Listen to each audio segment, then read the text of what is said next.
우리는 바쁘게 움직일 수밖에 없습니다. 편히 쉴 수도, 잠을 잘 수도 없습니다. 그러나 내일을 함께 꿈꿀 수 있다는 사실 하나는 약속할 수 있습니다. 그래서 우리는 위로가 됩니다. 때론 용기가 되고, 때론 정의가 되기도 합니다. 오늘도 희망을 품고 나아갈 수 있도록 대한민국 국민 모두의 꿈을 지키는 우리는 당신의 벗입니다. 우리 공화당.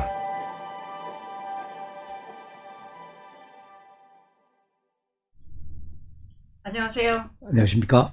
네, 거짓과 진실 방송과 책을 통해서 박 대통령 탄핵의 부당성을 알려오시는 우정창 기자님께서 법정 구속되셨다가 지난주 목요일날 석방이 되셨습니다. 네, 급하게 나오시면서 제대로 말씀할 시간이 없을 것 같아서 오늘 우리 공화당 라이브에 초대를 해서 그간의 경위를 좀 듣기로 했습니다. 네, 반갑습니다. 안녕하세요. 예. 네.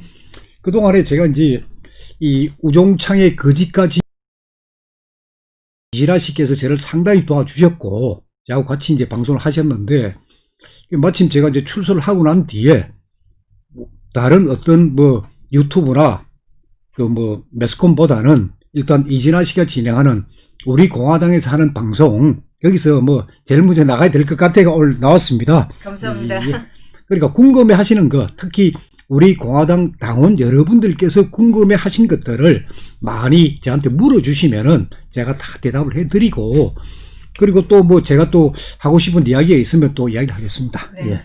사실 우정창 기자님께서 그동안에 보여주신 거를 보면은 수감생활 잘 견딜 거라고 생각은 했지만, 네, 그래도 하여튼 건강한 모습으로 나오셔서 정말 다행이고, 제가 잘 기억은 하고 있을 텐데 어떻게 돼서 이 사건이 시작됐는지 그 경위를 좀 말씀을 해주세요. 그러니까 저도 모릅니다. 그러니까 제가 조국 민정수석하고 박근혜 대통령 1심 재판장 김세용 판사가 청와대 인근의 한식집에서 만났다는 제보를 받았다 하는 방송을 한 것은 2018년 3월 2일입니다. 방송한 날짜는 3월 1일이고 그 유튜브에 올린 날짜는 3월 2일입니다. 그런데 그때가 아무 소리가 없다가 2019년 2월 달에 조국 민정수석이 저를 고소한 거예요.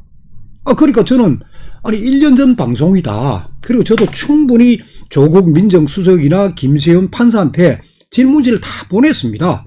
자, 이런 제보를 받았다. 이런 내용이 있다. 당신들 입장을 밝혀달라 했습니다. 조국 민정수석도 대답 안 했고, 김세윤 판사도 그 질문지 받은 거는 맞다. 그래 놓고도 대답 안 한 거예요. 전혀 항의도 안 하고 제 유튜브 방송에 대해서 전혀 말이 없다가 느닷없이 소위 고소장이 제출이 되었고, 그리고 고소장이 제출된 이후에 모든 조사는 신문조사가 직접 와서 조사한 것도 없이 그냥 경찰 쪽에서 질문지 보내고 서면 답변으로 다 하고 그런 식으로 재판이 이루어진 거예요. 그래서 저도 전혀 이거는 구속 사안은 아니다 이렇게 봤는데 느닷없이 이제 7월 17일 날 제가 구속이 되는 바람에 저도 힘없이 당했습니다. 네. 예. 그 법정에서 보면은 법정 구속이라고 했을 때 오 기자님께서 굉장히 당황하신 것 같고 무슨 소리인지 모르겠다고 이렇게 얘기하신 것 같거든요. 그렇죠. 제가 1심 선고 딱 끝나고 그때 마성영 판사가 딱 하고 난 뒤에 피고인 할 말이 있느냐 하기에 제가 딱 했죠. 할 말이 있습니다. 마지막에 뭐라고 말씀하신 것 같은데 뭐라고 하셨습니까? 왜냐하면 그 말이 법정 구속한다는 말이에요. 제가 알고 있어요. 알고 있지만은 판사한테 당신이 하신 이야기를 다시 한번 해봐라. 제가 다 바로 이야기를 하니까 마성영 판사가 피고인을 법정 구속한다. 그 이야기를 하더라고요. 그런데 내가 알았습니다. 그리고 내가 항소하겠습니다. 물론 그게 기사가 났습니다. 기사에 우종창 그 피고인이 마지막에 무슨 말을 하셨는지 하고 판사한테 묻고 항소하겠다는 걸 밝혔다고 신문 났기 때문에 제가 말씀드리는 거예요. 예. 법정 구속까지는 예상을 못 하신 거잖아요? 본래 예상은 못했습니다만은 6번의 재판을 진행하면서 제가 느낀 게 이 마성영 재판장이란 사람이 본인의 어떤 편견을 갖고 있구나. 그러니까 조국 민정수석 김세윤 판사 그리고 최강욱 변호사 김의겸 대변인 이 네 사람을 제가 제 사건의 법정에 다 증인으로 불러내가지고 증인신문을 하는데 증인신문 사항은 사진을 다 제출해야 됩니다. 거의 한 100문항을 준비를 해가 제가 신문지를 가면은 반을 판사가 질문을 못하게끔 막아버렸습니다. 그걸 보면서 아하, 이 판사가 상당히 어떤 예단을 갖고 심리를 하구나 하는 걸 제가 이제 법정에서 계속 이야기를 했죠. 아, 이거는 잘못됐습니다. 그리고 이것은 반드시 재판 기록에 그걸 공판 조서를 합니다. 공판 조서에 이것은 기록을 남겨야 합니다 하고 제가 계속 항의를 하니까 재판장하고 분위기가 좀 안 좋았죠. 아, 피고인 이야기하지 마라. 그런 재판을 제가 받다 보니까 아, 최악의 경우에 법정 구속이 될 수도 있겠구나 하는 마음의 준비를 하고 제가 법정에 갔었습니다. 예. 그 조국이하고 김세윤 뭐 타이틀을 붙이고 싶지 않은데 판사죠. 그 두 사람이 증인을 나왔을 때 그때가 선거 기간 중이라 저희가 가보진 못했는데 예. 두 사람이 증인을 나왔을 때 그 분위기는 어땠었어요?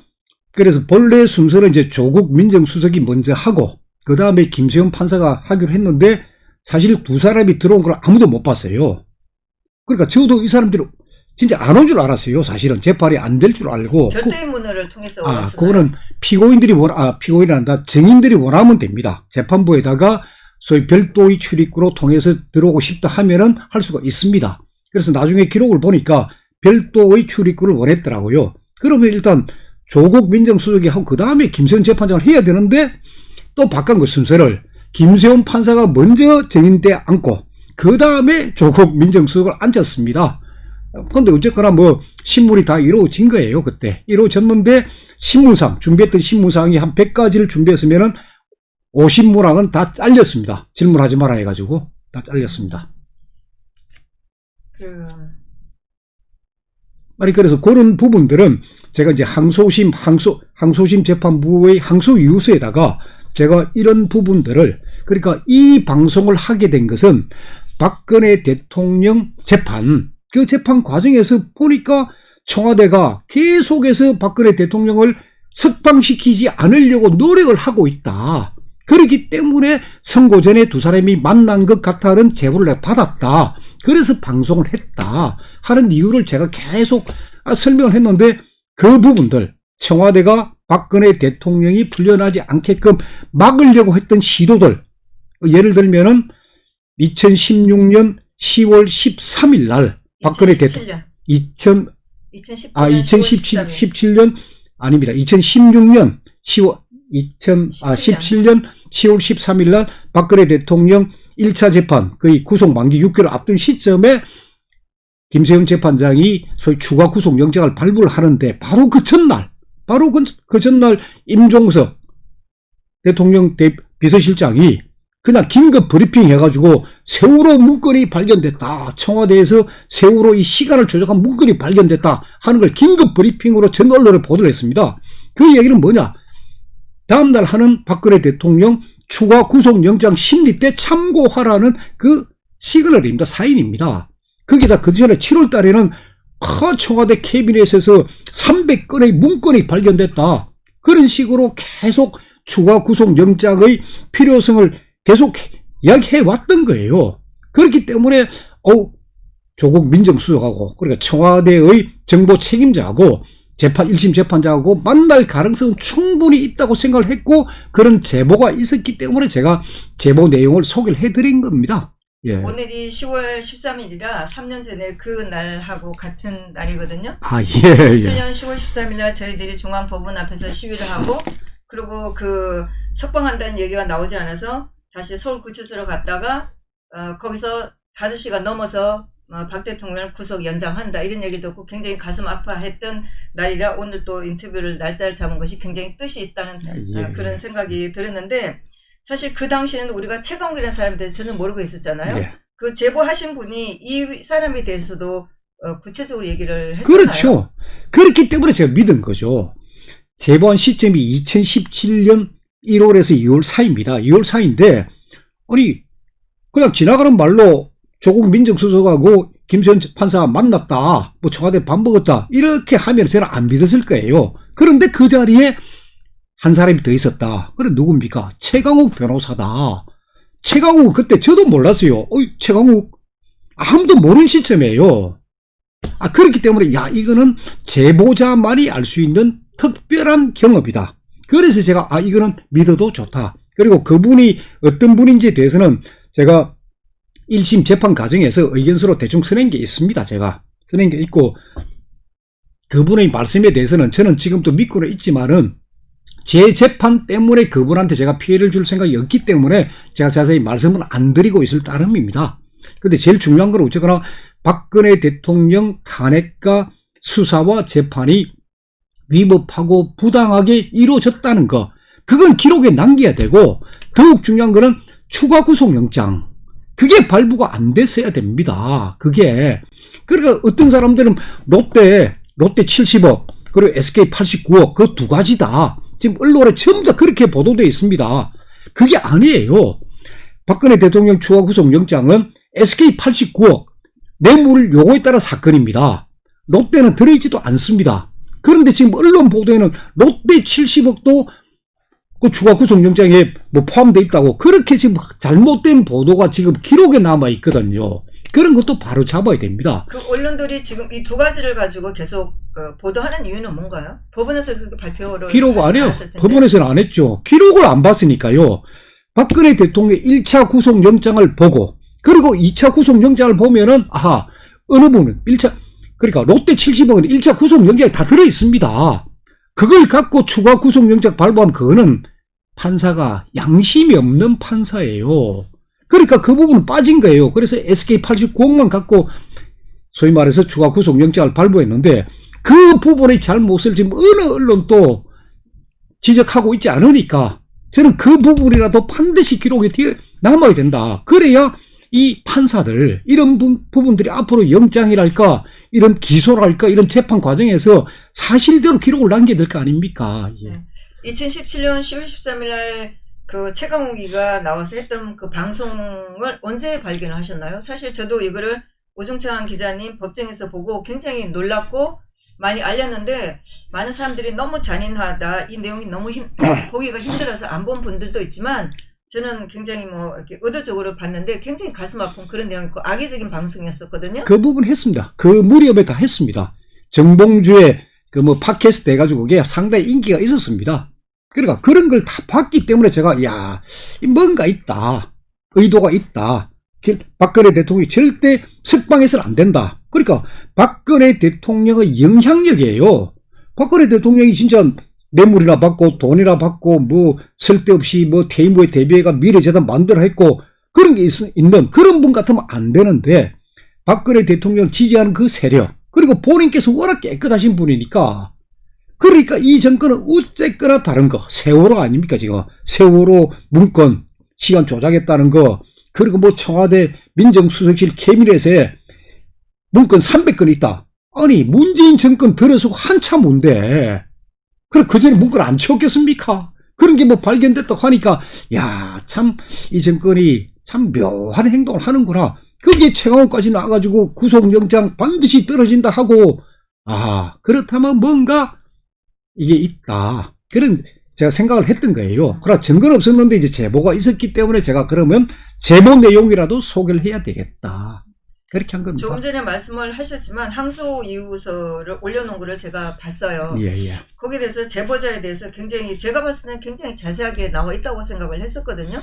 그런데 법원에서는 그거를 그렇게 별로 신빙성 있다고 보지 않더라고요. 그러니까 그 제보자 부분에 대해서 제가 이제 성만 밝혔고 나이 밝혔고 그분하고 저하고의 특수한 관계하고 이런 거 다 밝혔습니다. 그러니까 법원은 뭐냐면 우종창 당신이 소설을 썼다, 제보자는 소위 가공의 인물이다, 가공의 인물을 내어서서 소설을 썼다는 게 법원의 판단이고, 저는 제보자의 신원이 노출돼서는 안 되니까 이 정도라도 제가 알리겠습니다, 나머지는 못 알리겠습니다 하고 알린 거예요. 그거는 이제 결과적으로 보면은 그 제보자나 앞으로 또 이런 제보를 할 분들이 굉장히 용기를 많이 가질 거라고 저는 생각을 해요. 우 기자님처럼 그렇게 제보자를 보호해 주니까. 네. 그래서 마지막 지난번 8일날 석방이 되셨고, 상고는 벌써 하셨나요? 예? 상고는 하셨어요? 상고를 어제 오후에 했습니다. 네. 제가 어제 오후 한 2시 넘어서 상고장을 서울 고등법원에 제출을 하고 이제 접수되고 난 뒤에 1시간 후에 보니까 그 연합뉴스하고 뉴시스하고 몇 군데 언론에서 제가 이제 상고장을 제출했다 하는 게 보도를 했더라고요. 그래서 제가 언론에서 그래도 보도를 해주니까 참 고맙죠, 저로서는. 예. 오정찬 기자님의 움직임에 굉장히 관심을 가지고 있다는 생각이 들어요. 저는 그냥 이거 잘못됐다 하는 거 바로 잡는 거지. 제가 뭐 정치인도 아니고 뭐 그렇습니다. 예. 재판에 대해서는 뭐 앞으로 또 방송으로 자세하게 또 알려주실 거잖아요. 일단은 제일 중요한 게 상고 이유서입니다. 네. 그러니까 상고장이 제출됐으니까 서울 고등법원에 있는 제 기록이, 항소심 기록이 이제 대법원으로 가고, 그럼 대법원에서 이제 대법원이 1부, 2부, 3부 세 재판부가 있습니다. 그럼 어느 재판부에 제 사건이 배당이 되면은 그 대법원 재판부에서 저한테 항소 이유서를 언제까지 제출해라. 항소 이유서는 6부를 작성해야 됩니다. 그래서 그때 이 항소 이유서를 제가 잘 써야 됩니다. 잘 써가지고, 그래서 일단 변호인들도 하고 상의를 하고 있고, 제가 그 항소 이유서 다 쓰게 되면 그건 다 공개할 겁니다. 저는 당당하게 해야죠. 예. 그러니까 어제 하신 거는 내가 이 상고장, 재판을 하겠다. 상고장 해가 한 장짜리입니다. 네. 제가 상고를 한다 하는 한 장짜리입니다. 예, 그 이유서를 내는 거나 시간은 보통 얼마 정도 주나요? 한 달 정도를 봅니다. 한 달 정도. 예. 그러면 한 달 정도 10월, 11월 올해 안에 그러면은 마지막 대법원 판결까지. 예, 올해 안에. 그러니까 일단 가면 제가 이제 구속 상태면은 대법원도 6개월 안에 재판을 해야 되는데, 제가 불구속 상태니까 대법원의 심리를 뭐 6개월 안에 하든 1년 안에 하든 뭐 2년 안에 하든 그건 아무 관계 없습니다. 어떻게 될지는 모르지만은 똑같은 사건, 그러니까 기자가 완전 거짓 사실을 이야기했는데도 무죄가 되는 경우가 있거든요. 그게 이제 위법성 조각 사유이고, 그게 기자의 정당 행위인데, 그런 부분들을 제가 법률로 쓰고, 그러면서 유튜브의 방송 내용하고 신문과 방송이 되는 기성 언론하고 같으냐, 이 부분에 대한 우리 대부분의 판례가 없습니다. 그래서 그런 부분에 대한 판례도 제가 받고 싶고. 예. 사실 제가 판결문을 좀 읽어봐도 그 판결문에서 요구하는 게 일반 개인적인 굉장히 한계가 네. 있고 활동이 제한적일 수밖에 없는 유튜브의 그 활동을 기존 언론하고 같은 범위로 해서 예, 맞습니다. 해석을 한 게 있더라고요. 예, 그렇게 해놨어요. 그렇게 해놨는데 그 부분도 세분해서 나눠가지고 제가 판단을 받아봐야 되는 부분도 있고, 그리고 이 판결문, 저도 이 판결문 보면은 전체 20석장이지만은, 그러니까 핵심은 뭐냐? 그래, 저를 풀어준 이유는 제일 끝에 딱 2페이지에 있습니다. 나머지는 전부 다 우종창 유죄다 하면서 제일 끝에 가가 그럼에도 집행유예로 풀어주겠다, 이렇게 이제 써놨습니다, 판결문은. 예. 그러니까 제가 잘 모르긴 하지만 읽어봐도 굉장히 이렇게 모순되고 있다는 걸 많이 느꼈었거든요. 예. 그러니까 판결문에서 제보 내용이 허위임을 인식하고 했던 이런 말도 여러 번 나오고, 그런데 그렇게 되면 이제 조국이 그동안 해왔던 말들하고 굉장히 모순되는데, 조국이 뭐 이 사람이 가지고 있던 자기 그 뭐 법률 학자 또 법조인으로서 했던 그런 트위터에 옮긴 그 말하고도 굉장히 모순되는데, 2013년 5월 31일 날에도 시민과 언론은 공적 인물에 대한 완벽한 정보를 가질 수가 없다. 따라서 공인에 대한 금전 과정에서 부분적인 허위가 있었음이 밝혀지더라도 법적 제재가 내려져서는 안 된다. 네. 분명히 이렇게 해놨는데. 그러니까 조국 민정수석이 트위터에 스스로 올린 글이에요. 올린 글인데도. 예. 근데 이제 이 판결문하고 너무나 다르기 때문에 자기 문제가 되면 이렇게 자기가 했던 말이나 이 법하고 완전히 상관없는 이런 말을 하는구나, 이렇게 생각을 했고, 또 작년 9월 2일 날에도 언론의 취재 과정에서 완벽한 자료를 취합할 수 없기 때문에 언론의 기사안의 부분으로 허위가 포함될 수 있다고 생각한다. 이거 기자 간담회에서 정리했던 얘기거든요. 이렇게 모순되는 얘기를 하면서 판사도 충분히 알 텐데, 뭐 작은 유튜버에 대해서 이렇게 법정 구속까지 시키고 죄를 줬다는 것이 저희로서는 굉장히 이해하기 어려운. 그러니까 좌파들은 자기들이 이야기할 때는 자기네 입맛에 맞게 이야기하고, 또 자기네들이 누구를 처벌하고 싶을 때는 또 그게 입맞게 만들고 할 수 없죠. 그러니까 제 사건에 저는 다른 얘기를 떠나가지고 제가 어느 판사님을 만나느냐, 그분의 성향이 어떻게 되느냐, 과연 그분이 자냐, 그분이 우냐는 성향에 따라가 제 사건은 달라집니다. 네, 뭐 우 기자님 사건의 경우도 그렇고 제가 다녀본 재판을 보면 이렇게 판사가 이런 자의적인 아니면 뭐 양심인지 모르지만 이렇게 해서 판결 결과가 달라지니까 사실 억울한 사람들이 10년, 20년 법공부를 해서 연구를 해서 자기 사건을 결국 무죄를 밝혀낸다는 것이 굉장히 이해가 된다는 그런 느낌이 들었고 판결문을 읽어봐도 어떻게 판사가 이런 말을 할 수가 있을까 이런 느낌이 들었었어요. 어떤 좀 보편 타당한 게 아니고 왜 이러지 이런 느낌이 많이 들었었어요.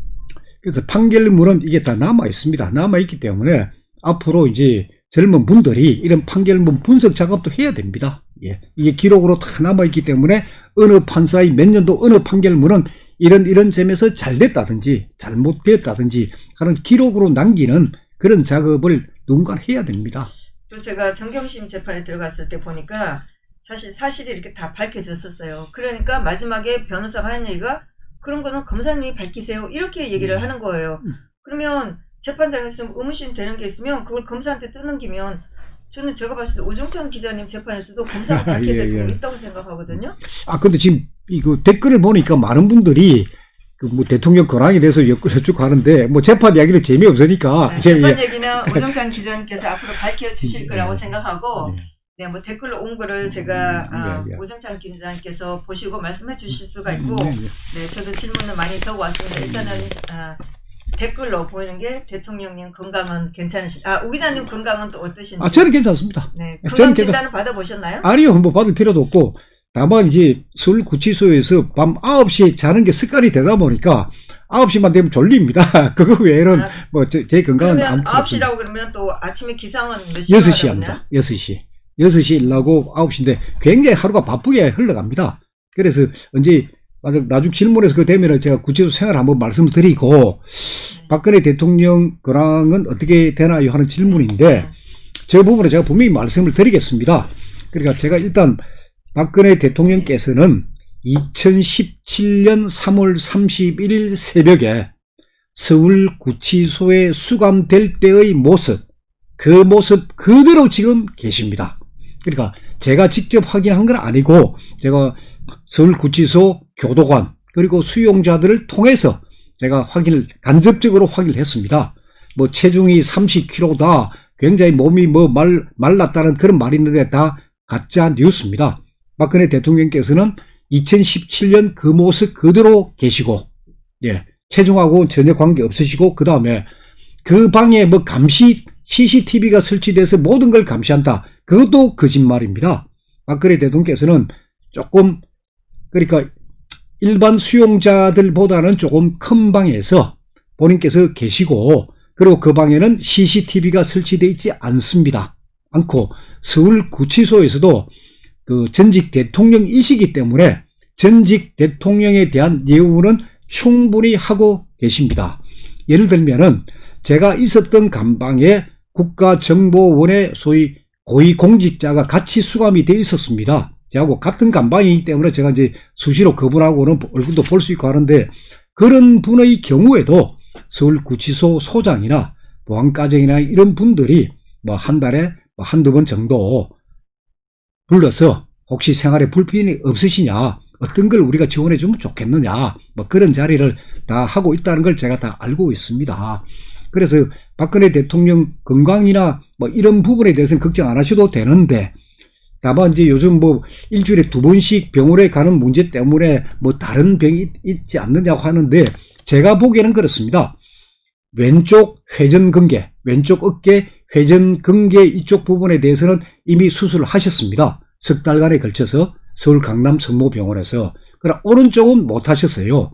그래서 오른쪽은 그 대통령께서 쓰신 그 편지, 외부에 공개됐죠. 그 편지를 보면은 그 넉 장짜리 편지 중에 뒷부분이 힘이 조금 빠져 있다는 걸 느낄 수 있습니다. 오른쪽 손에. 그래서 오른쪽 회전근개 이 수술을 못했기 때문에 그것 때문에 가시는 거 아닌가. 그리고 본인께서도 내가 건재하다 하는 걸 국민들한테 알리기 위해서 가시는 거 아니냐. 저는 그렇게 보고 있고, 뭐 일부에서는 뭐 신장계통 이상 우쪽 하는데 그거는 전혀 제가 알기로는 사실이 아닙니다. 그런 걱정은 하실 필요가 없고, 그리고 제가 있었던 감방에서 박근혜 대통령께서 계셨던 감방하고는 한 20m 거리입니다.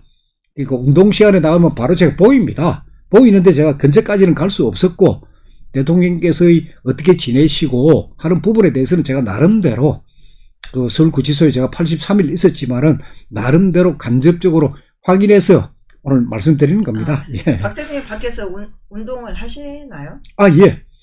그 운동하는 운동량이 있습니다. 그는 이제 박근혜 대통령 같은 분, 그리고 우리 사회에서 주목을 받았던 분, 예를 들면 이재용 부회장, 뭐 신동빈 회장, 정가운 목사, 그리고 국가정보원의 간부들, 그리고 사형수들, 이런 사람들한 별도의 운동장이 있습니다. 그 운동장이 동그랗게 생겼습니다. 그게 실외인가요? 밖이죠. 밖에. 그 햇빛도 쐴 수 있고 햇볕도 쬐고 흙냄새를 맡을 수 있습니다. 네. 지금 뭐 민들레, 서울구치소 민들레, 쓴바귀, 그리고 저기 뭡니까, 강아지 폴 한참 그 많이 자라고 있습니다. 그리고 또 하나 재미나는 거는 거기 이제 서울구치소 사형수들이 있습니다.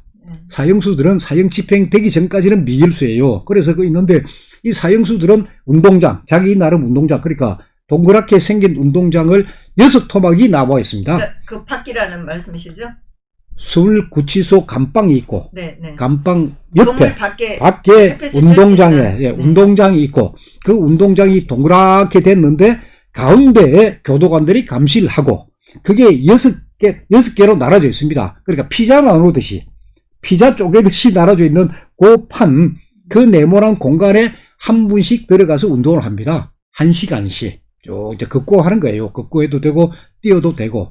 그게 아까 얘기했던 사형수들 같은 경우는 거기에다가 상추도 심고, 쑥갓도 심고. 그래서 국가정보원 그분, 운동 갔다 오면은 그 상추를 많이 얻어와요. 그 사형수들한테. 그래가지고 저한테도, 야, 우 기자, 이거 먹어보라고. 그렇게 얘기도 하고, 이렇게 물건도 건넬 수가 있나요, 그 안에서? 서로 그 감방 안에 통로에서 그래 운동 시간이나 이런데 또는 면회 시간에 마주칠 때는 마음대로 대화하고 다 합니다. 예.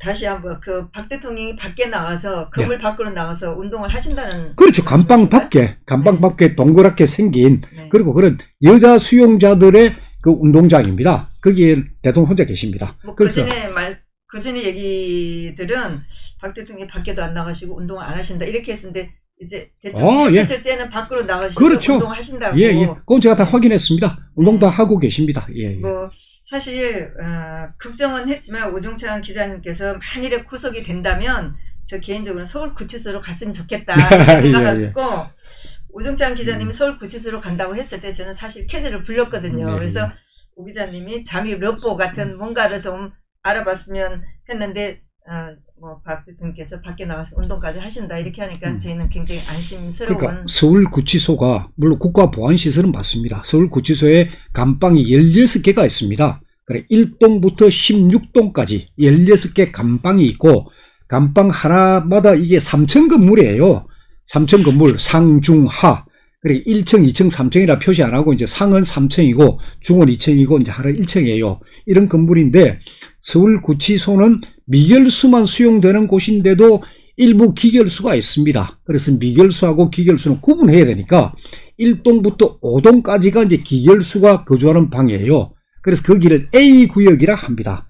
그리고 6동부터 16동까지를 이제 B구역이라 합니다. 완전히 이게 좀 분리가 되는데 여자 수용자들 그분들이 수용되는 감방이 이제 A구역 5개 동이 있는 그 옆에 붙어 있습니다. 그리고 서울구치소에 지금 수감된 사람이 제가 있을 때 그러니까 9월 말 기준으로 한 2,200명 되는데 그중에 여자 수용자가 얼마인지는 제가 정확히는 모릅니다. 100명 남짓으로 알고 있는데 그중에서 이제 한 분이신데 별도의 감방에 그리고 다른 수용자들하고 관계없이 그러니까 다른 수용자들이 가까이 접근할 수 없게끔 하는데 지금 대통령께서 계십니다. 굉장히 힘드시겠지만은 본인께서 감내를 하고 계시고 그러니까 우리가 이야기하는 멘탈, 그래 정신에서 대통령께서는 아주 강인하신 분이에요. 그래서 잘 계시는 거예요. 네. 오정찬 기자님께서 서울구치소로 가신다고 하셨을 때 박 대통령의 수호를 할 수 있는 분이 가까이 계셔서 저희가 심적으로 저는 개인적으로 좀 좋았다는 생각이 들었었어요. 근데 그 북부에서 재판을 받고 동부로 가셨잖아요. 예. 왜 동부로 가게 됐고 또 서울구치소는 어떻게 돼서 가게 된 거예요? 예. 그러니까 죄를 1심에 했던 데가 서울 북부지방법원입니다. 그러니까 북부지방법원에서 구속이 되면은 동부구치소로 가는 게 정상입니다. 그런데 북부지방법원에서 이제 1심이 단독심에서 구속된 사람은 2심을 북부지방법원에서 받습니다. 받는데 제 같은 경우는 1심이 합의부였습니다. 그게 무슨 이야기냐면은 명예훼손 사건은 사실은 단독 재판부에서 합니다. 하는데 저는 국민 참여 재판을 원했습니다. 처음부터. 아니 이건 온 국민의 관심사다. 국민 참여 재판을 해야 되겠다.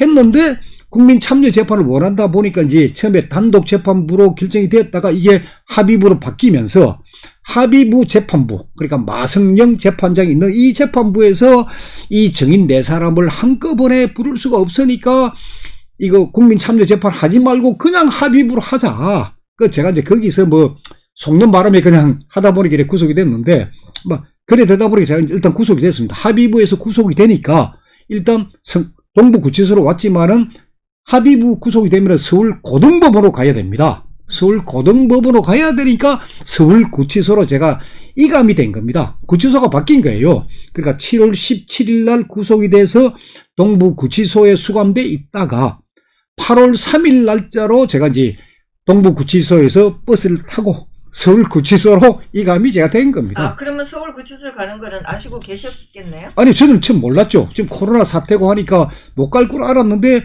갑자기 아침 식사 끝나자마자 당신 옷 챙겨라 가자 하게 제가 간 거예요. 그때 기분은 어땠었어요? 서울로 잘 됐죠. 그러니까 서울로 가야 된다. 제가 네. 서울구치소를 한 번도 안 가봤으니까 이번 기회에 가서 한번 보고 근처에 가면은 어쨌거나 대통령 거라고 내가 파악할 수 있을 것이다. 그런 기분에서 아주 즐거운 마음으로 네, 갔었습니다. 저도 예. 그래서 하여튼 거기 가서 뭔가 좀 캐내지 않을까 이렇게 해서 구치소가 좀 잘못 생각 아닌가 이런 생각도 잠깐 했었고요. 구치소 생활을 하시면서 뭐 83일 계셨다는데 네. 얼마 정도 지나니까 아 내가 견딜 수 있겠다 없겠다 이런 생각을 하셨나요? 아니면은 6개월이 너무 8개월이 너무 길 거라 이렇게 생각하셨었나요? 아니 근데 이 구치소 생활이라는 게 이게 상당히 빨리 갑니다. 이게 그냥 늦게 가는 게 아니고 제가 이게 소위 들고 놓은 이게 뭐냐면은 구치소에 있을 때 일기장 쓴 겁니다. 그리고 노트 4권짜리인데 그 말하니까 자 아침 6시에 일납니다. 그리고 7시 아침밥 먹습니다. 그리고 12시에 점심밥 먹고 저녁 6시에 저녁밥을 먹고 그리고 9시에 잡니다. 자는데 그 중간에 아침 9시 반부터 뉴스가 나옵니다. KBS 뉴스. 다른 뉴스가 아니고 이제 코로나가 몇 명이다. 지금 수재가 어떻다. 그러니까 안에서 바깥 상태 다 보고 있습니다. 그리고 9시 반쯤에는 조간신문이 배달이 됩니다. 본인이 원하는 거. 그래 저 같은 경우는 일단 조선일보, 그리고 동아일보, 그리고 한국경제신문, 코리아 헤럴드, 그리고 문화일보. 신문 5개를 봤습니다. 그거 보는 시간 그것도 걸립니다. 그리고 신문 보고 그리고 운동 갔다 오고 30분 운동하고 하다 보면은 또 점심시간이에요. 그리고 2시 되면은 2시 한 반쯤 되면은 석간신문 문화일보 들어오고 그리고 인터넷 서신 들어오고 편지 탁 들어오고 그 편지 읽어보고 나름대로 답장도 해야 되고 하다 보면은 바로 5시 반 저녁 먹어야 됩니다. 그리고 저녁 먹고 나면은 지금 이제 8월 1일부로 2020년 8월 1일자로 전국의 교정기관이 이 라디오, 텔레비전 시청이 바뀌어졌습니다. 실시간 방송이 가능합니다. 그러니까 KBS, MBC, SBS 뉴스가 다 나옵니다. 그거는 본인들이 선택해서 다 볼 수가 있거든요. 그래서 뉴스를 다 보거든요. 그러다 보니까 보세요. 일어나가 신문 보고 운동 갔다 오고 그리고 면회, 그리고 중간에 면회도 있고 뭐 또 변호사 접견도 있고 그리고 자기가 쓸 작업도 있고 항소 유서 쓸 작업도 있고 편지도 써야 되고 하루가 정신없이 갑니다. 그 예. 신문 같은 건 정독을 하셨겠네요? 아니면? 그렇죠. 그러니까 저뿐만 아니고 다른 수용자들도 이야기 들어보면은 아니 밖에서 몰랐던 신문방송 전혀 안 보다가 여기 들어와서 다 본다 이거죠. 그래서 안에서도 저도 그 인터넷으로 대충 보다가 이제 가가 신문 탁 정독 다 보면서 예. 그러면 다른 그 재수자들도 다른 신문을 볼 테고 서로 돌려가면서 그렇죠. 그러니까 제가 5개를 다 보는 게 아니고 다른 수용자들이 이제 자기는 문화일보 보고 싶다. 자기는 한국경제다. 그러니까 외국 박사도 있었어요. 그러니까 그분은 코리아 헤럴드 본다 이거예요. 그래가 보는 거예요. 저는 조선일보 보고. 예. 그분들하고 나눈 대화들은 주로 어떤 것들이었나요? 대화할 근데 시간이 있었나요? 각자가 바쁘다 보니까 대화할 시간을 얻고 하는데 이제 가끔은 잠시 이야기는 나눌 수가 있죠. 있는데 뭐 그분들 통해서 저도 많은 걸 배웠습니다. 그러니까 그분들은 저하고 같이 수용된 분이 5명입니다. 5명이고 방은 좁고 방은 3평이 안 되는 방입니다. 방은 좁고 뭐 그런 데 있는데 그분들 중에서 이제 거의 다 이제 경제 잡범들이에요. 소위 이른바 사기와 관련된 그런 분들 밖에서 사업을 열심히 하다가 이 중국 관광객 안 들어오고 그 여행 코로나 그러다 보니까 사업이 안 되다 보니까 이게 사기가 되고 배임이 되고 이래서 감옥 오신 분들이에요. 그래서 그분들은 솔직히 자기 사건도 바쁘니까 아니 뭐 우종차에 저 사람 뭐 기자인지 책을 썼는지 전혀 모르는 거예요. 전혀 모르는데 그분들도 이제 신문하고 방송을 보다 보니까 이 문재인 정권에 대한 비판이 굉장합니다. 저는 뭐 듣기만 했을 따름이에요. 특히 사실, 예. 저희가 옛날에 영화나 이런 걸 보면 특수라는 게 있잖아요. 먼저 예. 들어가신 분이. 예. 요즘에는 그런 게 없나요? 당연합니다. 아니면 수준이 높아서 없나요? 아니 당연합니다. 어디 가도 어느 지방을 가도 어느 음식점을 가도 마찬가지 특세가 있습니다. 저도 들어갔지만은 제가 제일 늦게 들어갔으니까 근데 저보다 먼저 들어온 일주일 먼저 들어온 친구가 있는데 그 친구가 49이에요. 그래서 그 친구가 제가 이제 아침에 일하면 그 친구는 방 쓸고 저는 닦고 그부터 해야 돼요. 그거를 당연히. 막내가. 그렇죠. 막내가 해야 돼요. 방 쓸고 닦고 그리고 이 식탁 깔고 그리고 이불 깔고 하는 거 우리가 다 해야 돼요. 그러다 어느 정도 지나니까 이제 제가 나이도 있고 하다 보니까 아이고 방 닦는 걸 하지 마십시오. 그래서 제가 안 하는 거지. 아니 그 솔선수범 안 하면은 그 다른 수용자들 이야기를 하죠. 아니 우리가 뭐 나이 드신 분들 요양하러 그저 온 게 아니다. 막 그런 불평이 있으니까 그런 거는 다 따라서 해야 됩니다. 사실 뭐 대통령도 그 감옥에 계시고 또 우리가 아는 많은 분들이 감옥에 가 있는데 그 실상을 잘 모르니까 굉장히 궁금했고 사실 제가 이렇게 질문할 걸 좀 적어왔는데 예. 유치할 수도 있어요. 아니요, 다 물어보세요. 우리가 가까이 하는 오종찬 기자님이 때문에 다른 분들도 어떻게 하시는지 굉장히 궁금하거든요. 아까 말씀하실 때 식탁을 얘기하셨어요. 네, 그러면 네. 식탁이 방에 있나요? 개어놓죠. 그러니까 네. 식탁이 기억나요? 그러니까 작은 거 그러니까 한 방에 거의 5명이 되다 보니까 네. 2명, 3명이 먹을 수 있는 식탁 작은 식탁이 있고 네. 5명이 한꺼번에 먹을 수 있는 식탁이 있습니다. 그거는 이제 방 구석에 딱 개가 이렇게 이제 가로로 세워놨다가 식사 시간 되면은 딱 올리고 그 위에다가 이제 식탁 보를 깔아야 될 거 아닙니까? 근데 감옥에 식탁 보가 어디 있습니까? 그게 좋은 게 문화일보예요. 문화일보 신문지 깔아놓고. 그렇죠. 문화일보는 잉크가 번지지 않습니다. 그래서 문화일보는 반드시 구독을 합니다. 예, 문화일보는 딱 깔아놓으면 번지질 않으니까 그거 딱 깔아놓고. 예. 그러면 그 구치소 안에 각 네. 방마다 네. 이렇게 뭐 식기를 씻을 수 있는 그런 게 있나요? 다 있죠. 데가? 예. 화장실도 다 있고 그러니까 네. 화장실을 포함해가 화장실도 있고 싱크대도 있습니다. 싱크대 포함해가지고 3평이 안 되는 공간에 5명의 남자들이 거기서 먹고 자고 다 합니다. 화장실 때문에 그 굉장히 냄새도 많이 나고 뭐, 그러겠어요? 그러니까 서울구치소라는 게 본래 사실은 이제 서대문 형무소, 우리가 아는 게 이제 서대문 형무소인데 서대문 형무소를 폐쇄하면서 서울구치소가 만들어집니다. 그게 아마 1980년대 후반기입니다.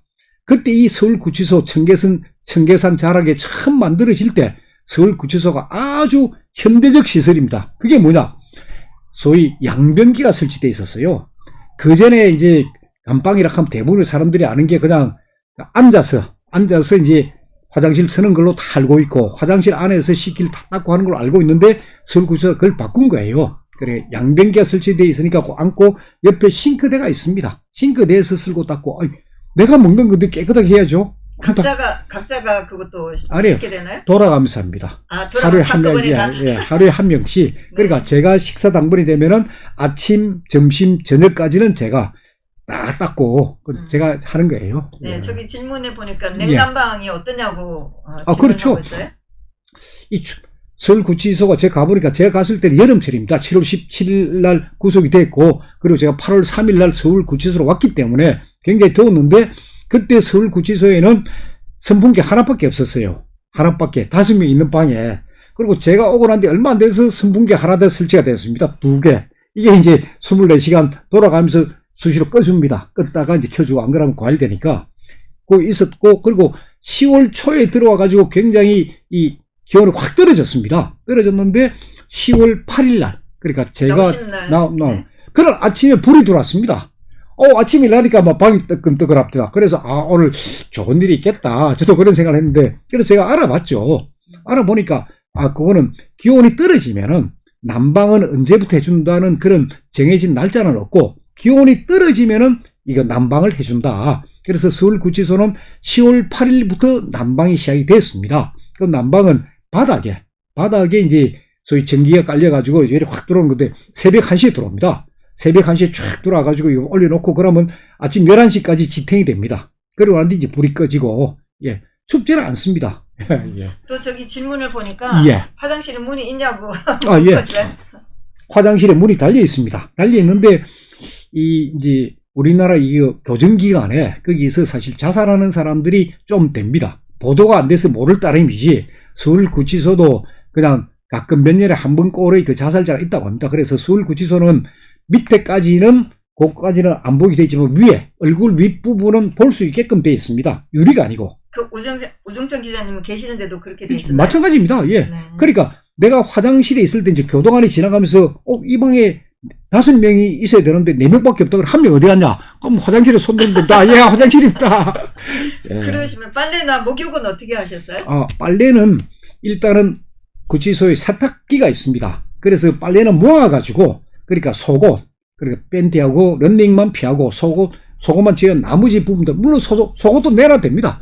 해가지고 내놓으면은 바로 세탁을 하고 탈수를 해가지고 다시 넣어주고 그거를 방에 걸어놓으면은 바로 마르니까요. 세탁은 그런 식으로 일주일에 2번씩 이 빨랫감을 걷어갑니다. 그 세탁을 해서 이 사람 거라는 걸 어떻게 확인을 해서 그렇게 넣어주나요? 표시를 다 하죠. 자기 팬티 런닝에는 자기 표시 합니다. 예. 혹시 그 안에서 이렇게 몸이 불편해서 병원을 갈 경우에 그 병원비나 이런 거는 어떻게 되나요? 예, 그 부분도 그래서 저는 동부구치소도 그렇고 서울구치소에 있을 때도 어쨌거나 많은 경험을 하기 위해서 제가 외래 진료를 요청을 했습니다. 그러니까 서울구치소는 기본적인 내과나 뭐 이런 건 있지만 사실 안과가 없습니다. 안과도 없고 치과가 없습니다. 그래서 저는 눈이 안 좋다.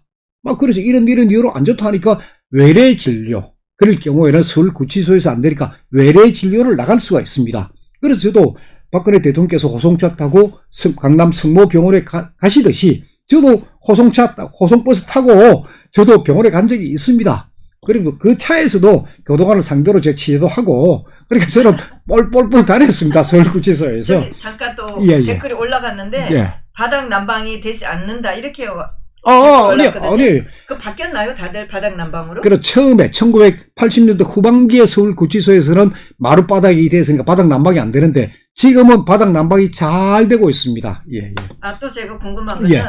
영화를 보면 네. 그 감옥사랑이 다 이렇게 철장으로 돼 있잖아요. 예. 그 복도에서 이렇게 지나가면서 이쪽 저쪽 다 보게 돼 있는데 지금 가셨던 데는 어떻게 되나요? 다 철장으로 돼 있나요? 그건 맞죠. 그리고 복도 쪽에 이제 교도관들이 지나다니면서 앞을 쳐다보는데 그게 이제 철창으로 해가지고 위에서 아래까지 바닥까지 전부 다 철창. 아니에요.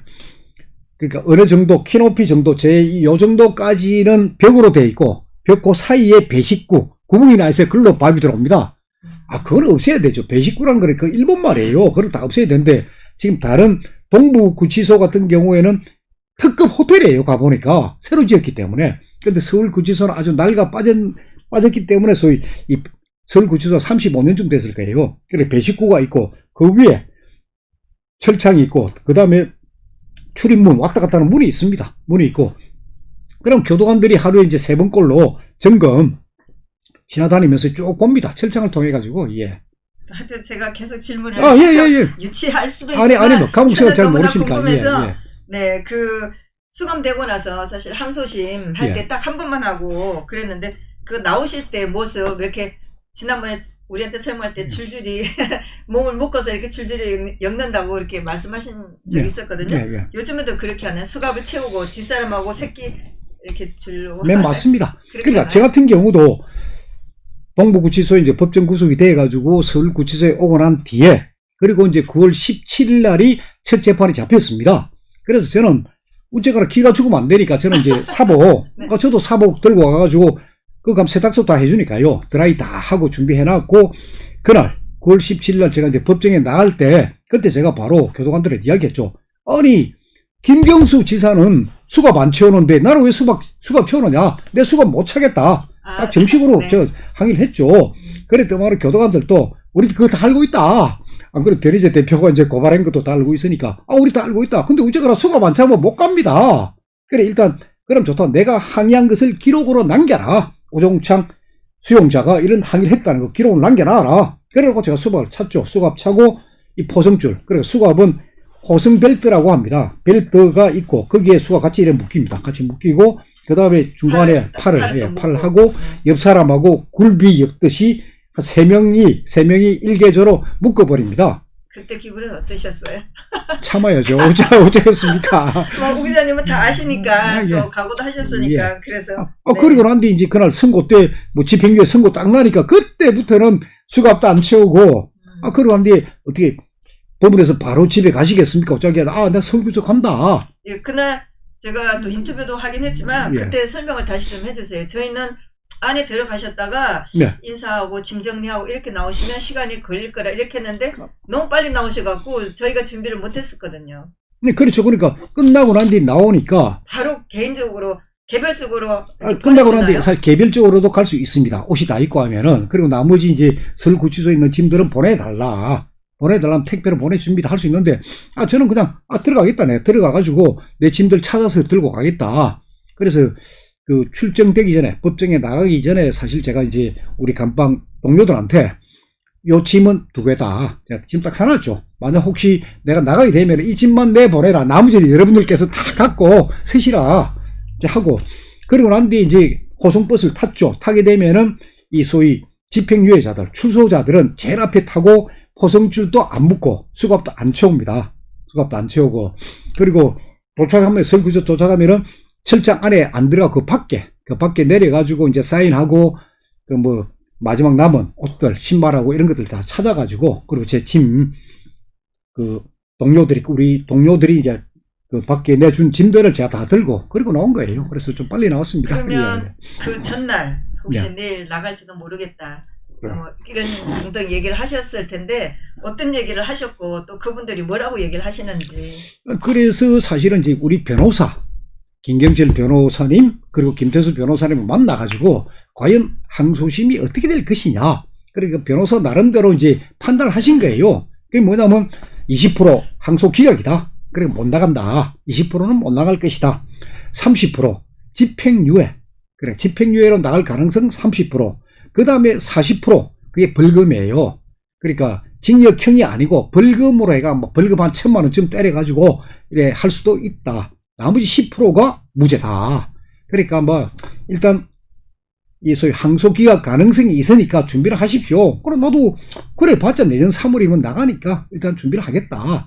일단 이제 고래 이야기하고 오니까 우리 감방에 이제 이 감방 생활 했던 분들이 있어요. 그분들이 이제 제 문제를 갖다 놓고 이제 소위 내기도 하고 막 이래 되면서 전날 그렇게 전날 그렇게 하면서 이제 대부분 우리 방 식구들의 반응은 뭐냐?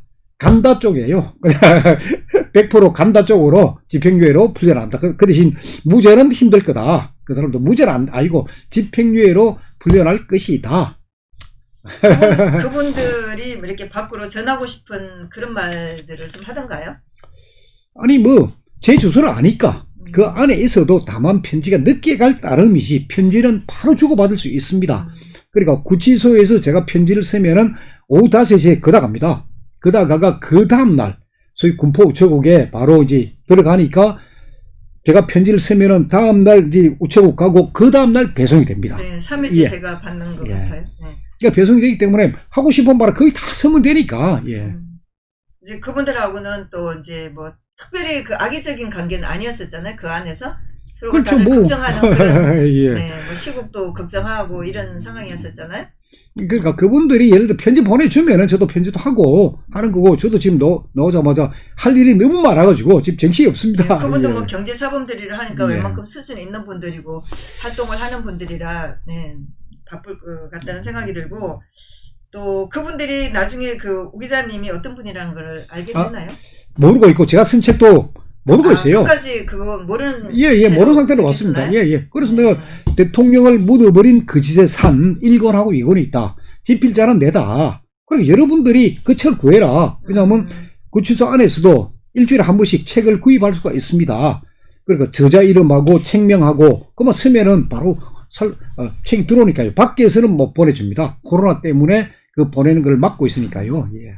그 안에서 계신 분들이 뭐 장소가 워낙 좁으니까 뭐 앉아서 개인적으로 뭐 글을 쓴다든가 이렇게 하기는 좀 불편했었나요? 어느 정도 불편하냐 하면은 방바닥에 엎드렸습니다. 솔직히. 자, 방이 요만한 직사각형 방입니다. 여기에 5명이에요. 그래, 직사각형이니까 하나, 둘, 동서남북으로 앉으면 딱 4명이 앉을 수 있어요. 그럼 한 명이 앉을 데가 어디 있습니까? 그리고 이거 제일 고참, 제일 이 방에서 오래된 사람. 그러니까 6개월 되면은 무조건 전방이란 말을 씁니다. 방을 옮겨야 됩니다. 6개월 되면 무조건 옮겨야 되니까 6개월까지 있는 사람 최고참인데, 이 고참은 나름대로 이게 판이 하나 있습니다. 자기가 쓰는 판이 있고, 그럼 나머지 또 4명 또 고참이고, 제가 제일 쫄명이니까, 저는 막 방바닥에 엎드려서 해야 되니까, 한참 쓰고 나면 허리도 아프고, 예. 그럼 6개월마다 옮기는 뭐 특별한 이유가 있나요? 아, 너무 오래 있으면은, 이거 구타나 이런 게 있으니까, 수시로 바꿔줘야 되니까요, 예. 제가 또 가장 궁금한 게 있어요. 네. 뭐, 우 기자님께서 그 변호사를 접견할 때, 네. 변호사를 만나러 갈 때 몸수색을 하나요? 당연하죠. 자, 변호사를 만나러 가는데 일단 적어야 되고 저도 변호사한테 전할 게 있을 거 아닙니까? 그럼 노트 이래 들고 갑니다. 이런 거. 아니면은 우 기자님이 그 깜방 안에서 예. 제 방에서 그 방에서 이제 노트를 가지고 메모할 걸 가지고 변호사를 만나고 A4 용지 이게 다 준비해서 이렇게 합니다. 검사를 하는 거예요. 가면은 일단 변호사 접견실 들어갈 때 이걸 저울에 올립니다. 그런 것도 있어요? 저울에 올리가 이게 예를 들어 40g이다. 그럼 40g 표시하고 제가 사인을 합니다. 저울에 탁 올립니다. 그리고 난 뒤에 이제 있으면은 이제 변호사가 와서 접견할 거 아닙니까? 막 이야기하고 변호사가 이제 이 서류 받으라. 나는 또 이 서류는 줘야 되고. 그래 하다 보면 변호사가 준 서류도 이제 구치소에서 다 찍어야 됩니다. 도장 찍어야 되고. 그 도장 찍는 거를 옆에서 그 구치소 직원들이 보고 있나요? 전부 다 보고 있죠. 보고 있는 데서 다 하는 거죠. 변호사랑 얘기하고 하는 것도 다 보는 거예요? 변호사하고 얘기하는 것은 옆에 못 듣습니다. 그럼 못 듣고 이제 마지막 서류 주고받는 거. 서류 주고받는 거나 다 확인을 합니다. 그건 언제 이렇게 헤어질 때. 아까 그람수 잰다고 하니까. 그러니까 헤어질 때 하고 난 뒤에 이거 들고 와가지고 그람수를 잽니다. 10g 부족. 10g이 A4 용지 2장입니다. A4 용지 2장이 빠졌다. 네. 어디 갔냐? 그럼 변호사 만나고 나면은 딱 이리 소위 말해 신체를 검신하는 이런 장소가 있습니다. 그거 가면은 이 신발, 양말 다 벗어야 됩니다. 수감인에 대해서 그렇게 몸무게. 그렇죠. 일단 저부터 이제 이 옷하고 옷에 있는 주머니가 하나 있으니까 주머니부터 조사 다 하고, 그리고 신발, 어쨌거나 서울구치소 안에서도 운동화를 신고 다녔으니까 신발, 양말 다 있을 거 아닙니까? 신발, 양말, 그리고 운동화 깔창까지 다 열어야 됩니다. 이것까지 검사를 다 합니다. 매번 하나요? 매번 합니다. 변호사를 변호사 만날 때마다. 그럼 변호사가 하루에 뭐 2-3번 온다고 그러면 그때마다 다 해야죠. 예. 그래, 나갈 때. 만날 때가 아니고 일단 만날 때는 올 때는 이거 그람수 재고, 그리고 다 끝나고 난 뒤 방에 갈 때, 그때는 반드시 합니다. 그래 해가지고 저 같은 경우도 10g 차가 난 거예요. 처음에 들고 온 거하고 다시 나가려고 한 게 10g 차가 난다. A4 2장 어디 갔느냐? 변호사한테 뭘 줬냐? 뭐 그렇죠. 뭐 난리가 난 거죠. 네. 아니, 나는 모르죠. 10g이면은 예를 들어가지고 뭐 그래 준 것도 없어요. 준 것도 없는데 교도관들이 막 찢어갖고 줬는지 확인할 수 있잖아요. 그래서 제발 반말하지 말고 제대로 해라고. 내가 지금 들고 온 거 이대로고 지금 내보낸 거 다 해놨는데 10g 차가 난다고 내고 따지면 어떻게 하느냐고 확인했죠. 그러니까 변호사를 확인하지는 않나요? 변호사를 상대로 큰 소리 못 치죠. 만말한 게 수용자 아닙니까? 수용자 상대로. 그러니까 막 반말하면 저도 바로 울컥하죠. 바로 저도 존댓말로 존경스럽게 딱딱 이야기하면 그래, 내가 무슨 차고 있는지 모르겠다, 혹시 한번 알아보자라고 할 수 있는데 뭐 반말하고 이러면 무슨 소리냐고 저도 이제 대응하고. 예. 반드시 이게 신발 검사부터 다 합니다. 검사. 그러니까 변호사가 자료를 주면 그걸 어떤 걸로 줬는지 그 구치소 직원이 전부 다 확인해가지고 도장을 찍어가지고 그거 들고 이제 오는 거죠. 그러니까 수감인이 변호사한테 뭐를 줄 저도 때도 마찬가지고 그거를 확인하고 도장을 찍어줘서 변호사한테 주고. 항소유서 제가 제가 한 40페이지 썼는데 그 선거를 교도관 보러 앞에서 이제 선거를 도장 찍어가 변호사 주고. 그러면 내 짐에서 그만큼 빠져나가는 거죠. 그런 서류 그람 수가 그거까지 다 확인하는 거예요. 그런데 그 전에 이렇게 문제된 것도 이렇게 보면 그 이제 수감인 우정찬 기자님이 하신 말씀을 변호사가 적어서 네. 뭐 변론한다든가 어떤 뭐 재판을 준비할 수가 있잖아요. 그런 거는 변호사가 하는 거는 자유롭게 할 수 있는 거예요. 할 수 있는데, 자, 보십시오. 자, 저도 들어가가지고 방바닥에 누워 앉아가지고, 소위 항소유서 일단 제가 쓰고 그걸 제가 변호사한테 줬습니다.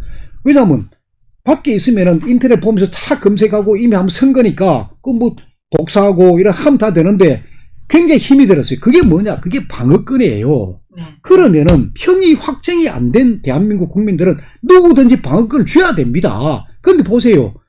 그 서울구치소에 있을 때 많은 수용자들이 제일 기분 나쁜 게 손혜원 사건입니다.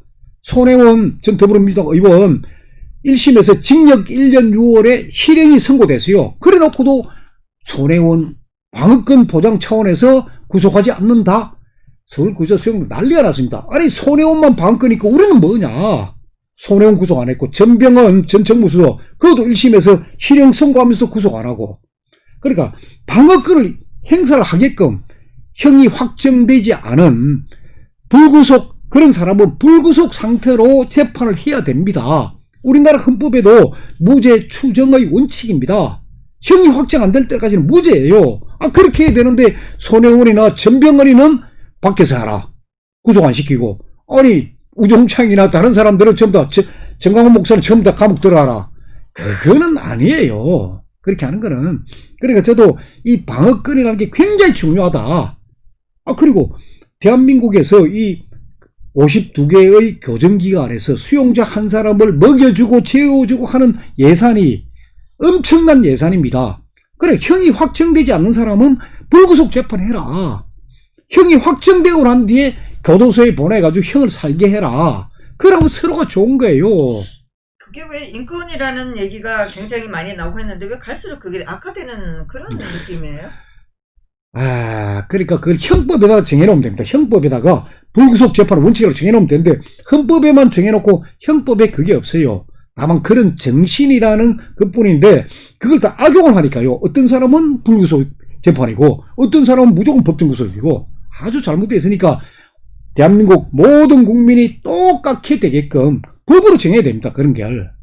오 기자님께서 실제적으로 구치소 생활을 하셨으니까 예. 앞으로 말이나 글에서 훨씬 더 생생할 거고 또 사람들이 진짜라고 다 믿을 것 같다는 생각이 들어요. 아니 그러니까 저도 지금 일단 대통령을 묻어버린 그지의 산을 밝히는 게 1차 목표고 그 다음에 시간이 나는 대로 제가 이거 불구속 재판 소위 말해 검찰개혁이에요. 검찰개혁은 뭐냐? 다른 거 필요 없은 말. 검사들이 불구속 수사를 해라 이거예요. 불구속 수사. 증거는 소위 말해서 그 CCTV나 포렌식이나 다 있으니까 예금 계좌 추적 다 이거 해라. 그러면서 현행범, 강력범들 5대 강력범들은 그 사람들은 구속을 하되 나머지는 불구속 수사를 해라. 그리고 1심, 2심 확정되기 전까지의 재판은 불구속 재판해라. 지금 박근혜 대통령처럼 박근혜 대통령도 불구속 재판 해달라. 또 한 가지 또 중요한 게 있어요. 밖에서 저희가 소리를 많이 지르잖아요. 네. 일단 지르는 것에 대해서 어떻게 생각하셨나? 또 얼만큼 들리나? 이게 궁금해요. 한 2번 하신 것 같은데 저는 솔직히 제가 못 들었습니다. 저는 방에 하나 앉아서 8월 30일 31일 30일 날 우리 공화당이 창당 3주년 됐기 때문에 예, 했었고 예.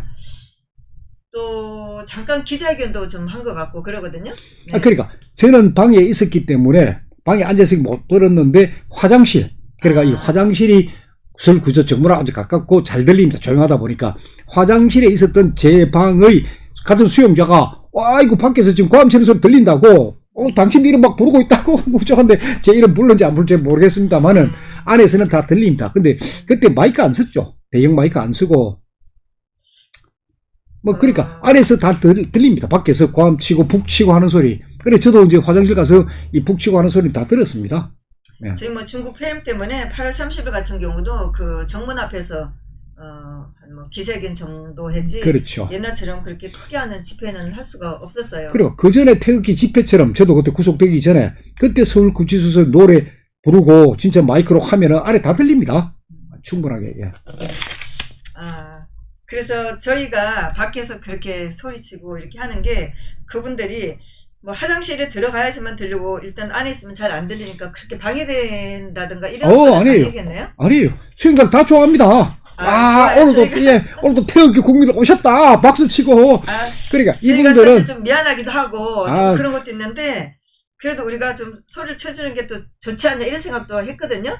수용자를 다 좋아합니다. 그러니까 밖에서 그래도 대통령 계시고 네. 뭐 또 우종차이 뭐 당신 여기 있다 하니까 막 저리 건초한데 좋다고 싫어하지 않습니다. 그럼 우리가 앞으로 열심히 또 용기 내서 소리를 좀 질러도 뭐 여러 사람들이 와서 소리는 지르긴 하는데 근데 마이크 성능이 좋을수록 안에서 확 다 들립니다. 네. 그냥 하는 소리도 화장실에 들어가면 들리거든요. 그러니까 지금 서울구치소 그 옆에 오른쪽 보면은 주차장 있지 않습니까? 네. 그 뒤쪽에 대통령께서 그 수용되어 있는 수용동이 그쪽에 있습니다.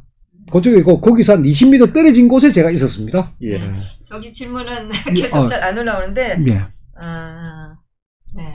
질문이 제가 한 것보다 많이 올라오질 않네요. 또 질문을 해주시면 좋겠는데 재소자는 시간 보내는 데는 짱이지 이건 잘 모르겠고 국민들이 기자님의 재판을 위해서 신경 써야 할 것이 무엇일까요? 네, 오 기자님이나 또 한 가지 생각이 났어요. 예, 오 기자님의 재판을 위해서 우리가 또 응원해야 될 부분이 따로 있나요? 전혀 없습니다. 제가 다 할 겁니다. 제가 다 하고 제가 상고 이웃을 써가지고 공개도 하고 그러면 그 상고 이웃을 보면서 이런 부분이 약하니까 보강하십시오. 그런 의견만 주십시오. 예. 또 제가 또 궁금한 게 있어요. 아까 대통령님의 그 건강 네. 상태나 또 병원에 가시는 거 네. 사실 2018년도였는지 작년 초였는지 네. 한 분이 저한테 굉장히 걱정을 많이 하셨어요. 뭐 하여튼 이 구치소에 그래서 이렇게 하여튼 관련된 분이 소식을 전해주는데 박 대통령 건강이 지금 굉장히 안 좋다. 제발 좀 저보고 알아보라고 그래서 제가 신동욱 씨하고 성모병원에 갔었거든요. 네, 예. 그래서 물었더니 뭐 절대로 얘기할 수 없다. 본인의 확인을 받아오라. 이렇게 말도 안 되는 얘기를 했었고 뭐 가족이든 동생이든 절대로 안 된다고 이렇게 얘기를 해서 저희가 뭐 도저히 박 대통령 건강 상태는 알아볼 수 없다. 뭐 개인정보에 관한 거라고도 얘기를 했고 또 더구나 박 대통령에 대한 거는 절대로 발설하지 않는다고 해서 제가 알아보지는 못했는데 박 대통령의 건강 상태에서는 개인적으로 아니 뭐 우리 공화당이든 누구든 알아볼 수 있는 방법은 전혀 없는 거잖아요. 본인 외에는. 어쨌거나 이것만은 제가 말씀드립니다. 대통령 건강 괜찮습니다. 걱정 안 하셔도 됩니다. 되고 병원을 통해서 확인할 길은 있습니다. 다만 제가 누가 그런 말을 했다는 게 이제 공개되면 안 되니까 그래서 이야기를 안 할 따름이지 다 확인할 그게 있고 대통령께서도 건강하게 계시면서 메시지를 탁탁 지금 던지고 있어요. 그 무언의 메시지예요. 있고 지금 아무 탈이 없고 교도관들도 굉장히 신경 써주고 있다는 거 그거 아시면 되고 매주 월요일하고 목요일 2번 그 강남 성모병원에 놓으신다는 거는 본인의 건재함을 과시하는 거니까 알려드리는 거니까 걱정하실 필요 없습니다. 지금 너무 예민한 반응을 보이는 분들이 계시는데 그걸 제가 좀 구체적으로 이야기를 좀 하고 싶어도 잘못 교도관들 다치니까 제가 이야기를 안 하는데 걱정하지 마십시오. 저는 괜찮습니다. 예. 그걸 보면서 걱정하시는 분들도 굉장히 공감하고 사실 걱정도 많이 하고 있고 우리도 뭔가 좀 생활이 좀 달라져야 될 텐데 박 대통령 걱정 때문에 그냥 여러 가지 염려스럽고 그러는데 설사 지금 또 박 대통령이 나오신다고 해도 박 대통령이 설 자리가 너무 없다는 게 이게 너무 안타깝다는 생각이 들거든요.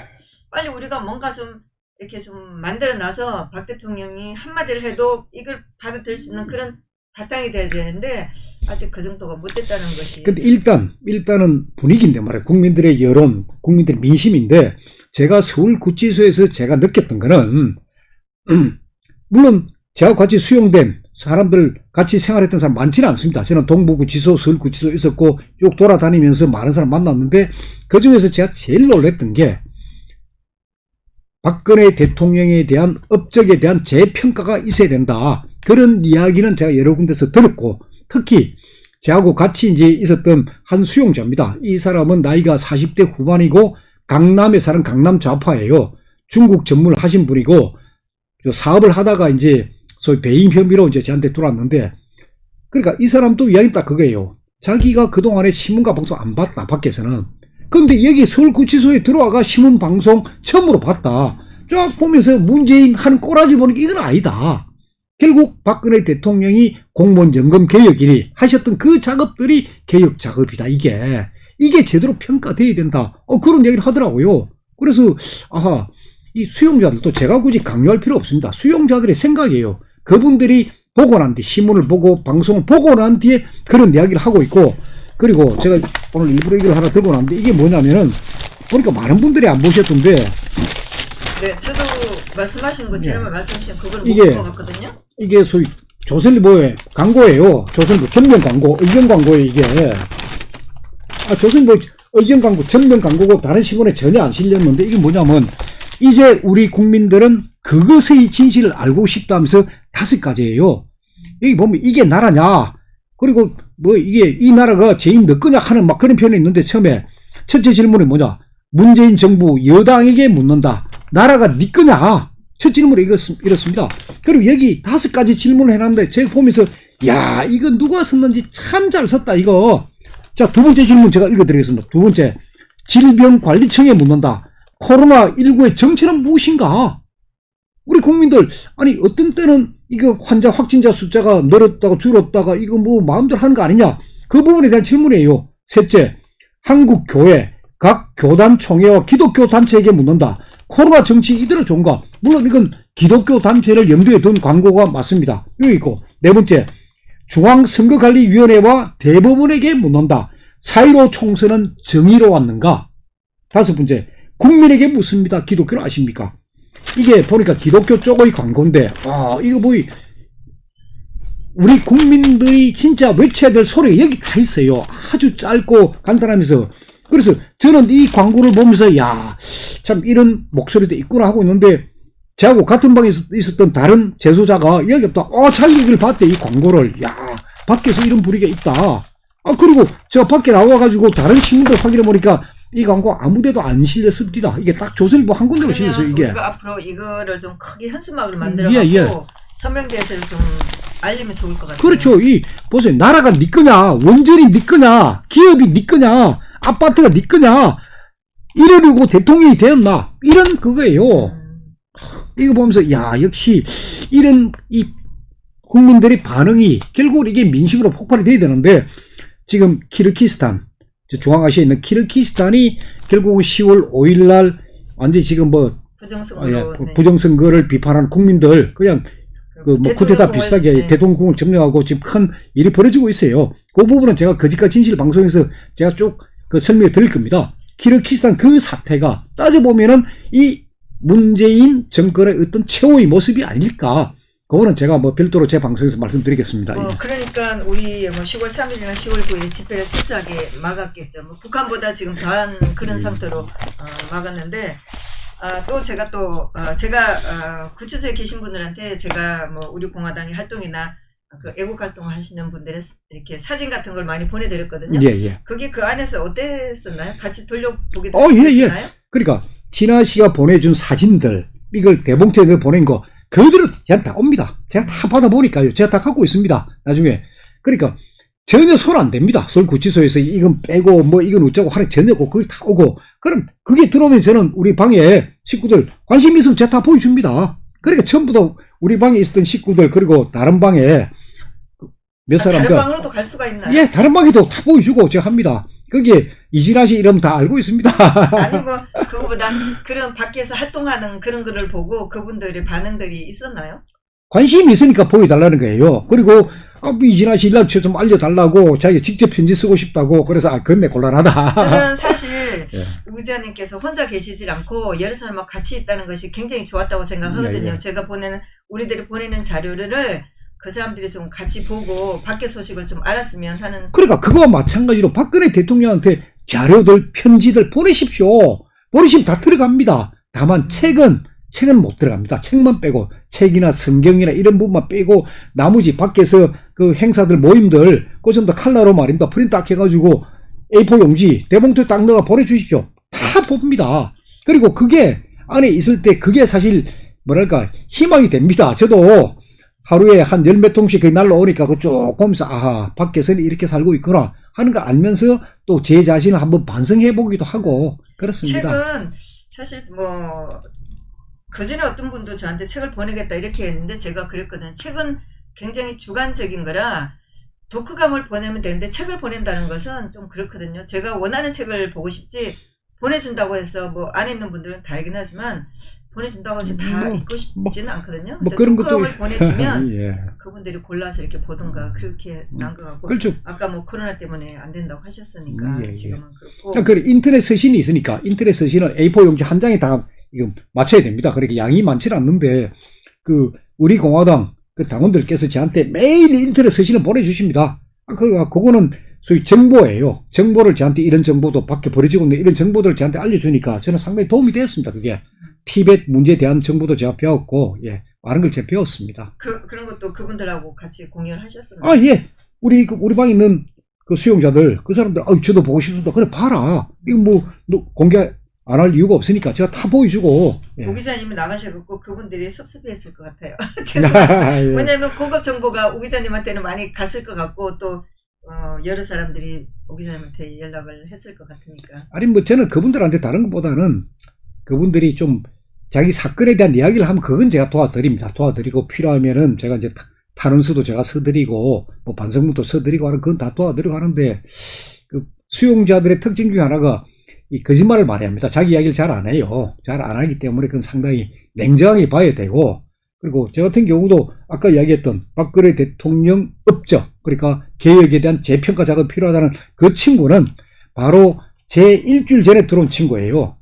청담동 사는 강남 좌파예요. 그 친구가 이제 중국어를 전공을 했습니다. 그러니까 중국 쪽을 많이 아는 친구예요. 그러면서 역사 이야기를 하면서 자기도 보니까 박근혜 대통령의 이 치적들은 재평가가 돼야 된다 하는 얘기를 쭉 하면서 그래서 내가 내 책부터 한번 읽어라. 그래도 자기가 바로 구입해서 읽겠습니다. 그래 공부를 하라고. 예. 또 뭐 이거는 뭐 계속 나온 얘기인데 예.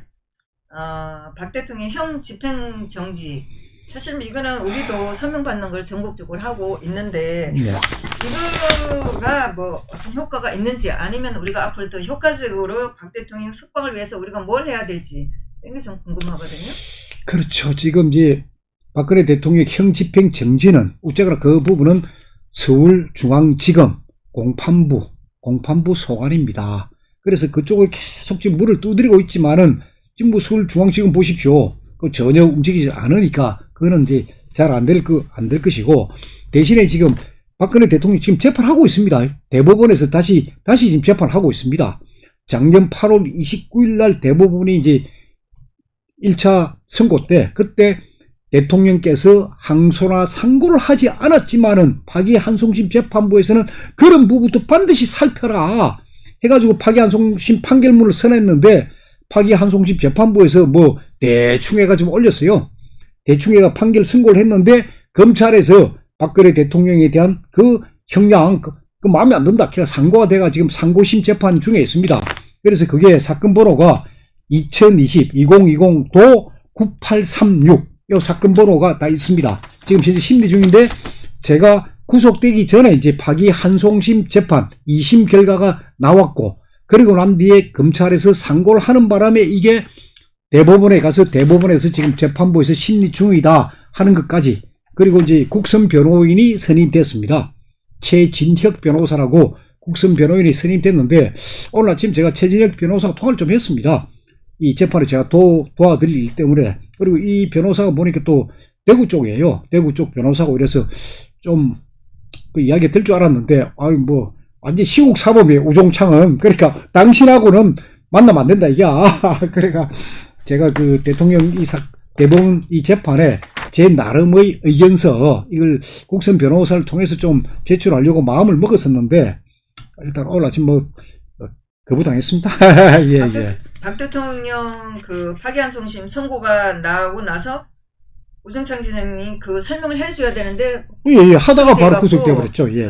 좀 아쉬웠어요. 뭐 국선 변호인들 입장이 뭐 그렇겠죠. 예. 그러니까 이게 지금 대법원 재판이 2020년 7월 24일 날 접수가 됐습니다. 대법원에 지금 접수가 돼가지고 지금 이제 심리가 진행 중인데 자 보세요. 이재용 삼성전자 부회장 재판 바로 지금 승마 뇌물 아닙니까? 뇌물 대통령사건으로 바로 걸려 있습니다. 자 블랙리스트 사건 김기춘 실장 조윤선 장관 그 사건하고 대통령사건 같이 걸려 있습니다. 그 사건들도 지금 결론이 안 났습니다.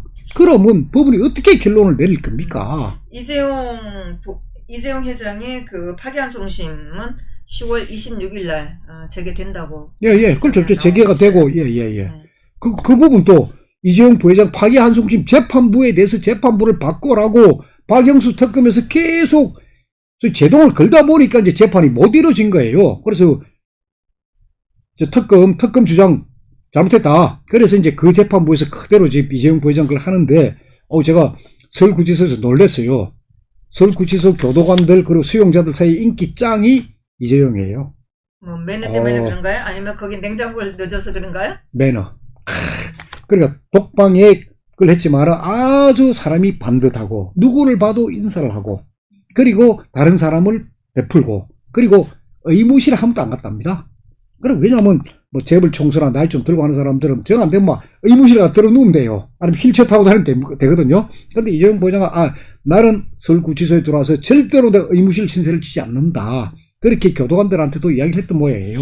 이재용 부회장은 제가 재판에서도 봤는데 10시에 들어와서 밤 12시에 끝나도 이 자세에서 한치도 벗어난 적이 없어서 사실 우리가 막 대통령감이다 이렇게도 하고 그런데 조금 대가 약하다는 것이 좀 아쉽다. 아니죠. 그러니까 자기 사건이 끝이 나야죠. 그러니까 서울구치소 교도관들이나 만났던 그 재소자들 공통된 이야기가 마네킹이에요. 변함이 없다. 딱 제 자세. 네.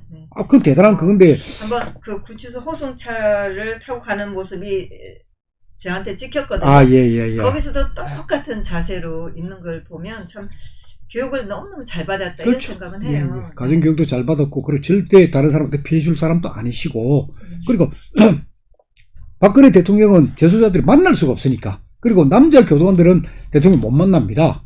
그러니까 남자 교도관으로서 만날 수 있는 분들은 이 경비 책임자들 이런 쪽이고 하니까 그래서 박근혜 대통령은 재소 수용자들이 만날 수가 없으니까 모르지만은 가끔 접촉을 하는 이재용에 대해서는 전부 다가 참 모범적이다. 사람 참 대단하다. 젊은 사람 치고는 참 건실하다 하는 이야기들 그 이야기는 저도 간접적으로 쭉 들었습니다. 아까 제가 말씀을 끊었나 어쩌나 기억이 안 나는데 형집행정지 이거에 대해서 다시 그러니까 지금 형집행정지는 결국은 서울중앙지검장 선입니다. 윤석열 총장이 아닙니다. 그런데 그 전에 있었던 배성동 서울중앙지검장 그때 이걸 끝을 내서야 되는데 안 하고 가버렸고 지금 뭐 이성윤 서울중앙지검장은 완전히 뭐 경기도 출신이고 도저히 안 될 것 같고 그래서 지금은 결국은 내년 4월 16일까지 기다려야 됩니다. 내년 4월 16일 날이 되면은 그때쯤 되면은 소위 말해가지고 이제 박근혜 대통령을 서울구치소에 불법으로 감금할 그런 수단이 아무것도 없는 거예요. 그때는. 근데 그 내년 4월 16일 예. 구속 뭐 지금 공천개입으로 만기가 공직선거법 됐을 예. 그 전에 대법원 판결이 나서 그래 대법원 판결이 나면 되는데 보세요. 이재용 부회장 사건하고 김기춘 실장 사건하고 같이 맞물려 있지 않습니까? 그러면 이 사건 끝나기 전까지는 박 대통령에 대한 것도 끝을 내지 않을 거라고 보시는 건가요? 아니 그러니까 이재용 부회장 재판 끝내고 블랙리스트 사건 재판 끝내고 그 다음에 대통령 사건이에요. 이게. 근데 박 대통령 사건하고 최순실 사건도 그 같은 윤대 최순실을 확정을 해서 그 뭐 10월달 아닌가 아마 그 교도소로 간다는 이런 얘기도 있는데 그러면은 이거는 뭐 이재용 씨나 뭐 블랙리스트나 이런 게 끝이 안 나도 최순실을 확정을 시켜 버렸잖아요. 예. 최소한 사건하고 대통령 사건 다릅니다. 대통령 사건에 블랙리스트도 포함되어 있고 다른 부분도 포함되어 있는데 그러니까 최소한 피고인 사건하고 대통령 사건은 같이 보면 안 되고 거의 상당히 비슷하지만은 한 20% 이상은 다릅니다. 다르기 때문에 일단 최소한 피고인은 이제 다 끝났으니까 형이 확정됐으니까 아마 청주 여자교도소로 조만간 갈 걸로 저는 이제 보고 있고 대통령 사건은 지금 이재용 부회장 사건하고 승마 뇌물 사건, 김기춘 신랑 사건하고 다 연관이 되어 있습니다. 그리고 이거 세 가지를 다 정리를 해야죠. 그래서 지금 이제 7월 14일 날 사건이 7월 24일 날 사건이 접수됐으니까 6개월이에요. 대법원에서도 재판할 수 있는 시간이 6개월. 그러면 내년 초까지 못하면은 대법원이 4월 16일 전까지 재판을 못하면은 풀어줘야 됩니다. 대통령. 그리고 4월 16일까지인데 못 풀어주면은 대법원에서 구속영장 추가 구속영장 발부해야 됩니다. 대법원에서 구속영장 발부하는 그런 초유의 사태가 벌어질지도 모릅니다. 예. 다시 구속영장을 발부할 그런 또 사유가 있나요? 아니면 또 만드나요? 만들 수 있겠죠. 세월호 가지고 그렇죠. 그럼 뭐 만들겠죠. 만들게 되면 그때는 제가 볼 때는 민심이 폭발할 겁니다. 그게 큰 변수가 될 거예요. 일단 뭐 구치소 생활에 대해서는 제가 참 궁금했던 거 예. 그런 것에 대해서 많이 여쭤본 것 같은데 또 생각이 나면 제가 다시 예. 방송 중이라도 나중에 한번 여쭤봐야 될 것 같고 예. 뭐 질문이 많이 올라오는 것 같지도 않아서 예. 제가 거의 마지막으로 사실 그 판결문을 보면서 제가 적어놓은 게 굉장히 많은데 이거는 좀 예민할지도 몰라서 제가 따로 말씀을 드려야 될 것 같고 그 마지막으로 앞으로 박 대통령 탄핵에 대해서 어떻게 정리를 하실지 예. 또 지난번에 조은진 대표님 보고 그 당시에 그 정치권의 움직임 네. 뭐 이런 거 좀 정리해달라고 하셨는데 뭐 또 다른 분들 전문가들의 이렇게 의견이나 이런 거는 또 요구를 하고 계신지. 제가 계속 지금 분들 만나고 있습니다. 분들 만나고 그렇게 예를 들어 이정현 한나라당 대표도 제가 접촉을 했고 정종섭 서울대 교수 출신의 국회의원 그분도 제가 접촉을 했고 많은 분들을 접촉을 하면서 당신네들이 직접 경험했던 일들 그걸 적어달라고 다 했는데 일단은 조은진 대표께서 이제 탄핵 전국 2016년 9월부터 결국 2017년 3월 10일 헌법재판소 탄핵 통과 그때까지의 정치권의 움직임 그거는 조은진 대표가 이제 서주기로 하셨기 때문에 그건 그것대로 그리고 나머지 부분들은 제가 다 지금 확인 작업 중인데 그래서 저는 박근혜 대통령의 업적 그리고 탄핵 정국 그리고 승마 뇌물 이렇게 해가지고 그리고 대통령을 묻어버린 그 재산 1건 2건에 이미 써놨기 때문에 그거는 참고로 중간중간에만 표시만 하고 그래서 탄핵 백서로 제가 정리를 할 겁니다. 탄핵 백서를 정리를 해가지고 그래 되면은 이 전체에 돌아가는 전국 상수 다 알게 되고 그 다음에 시간이 난 다음에는 저는 그 옛날에 보면은 제3공화국 라디오 다큐멘터리가 있었습니다.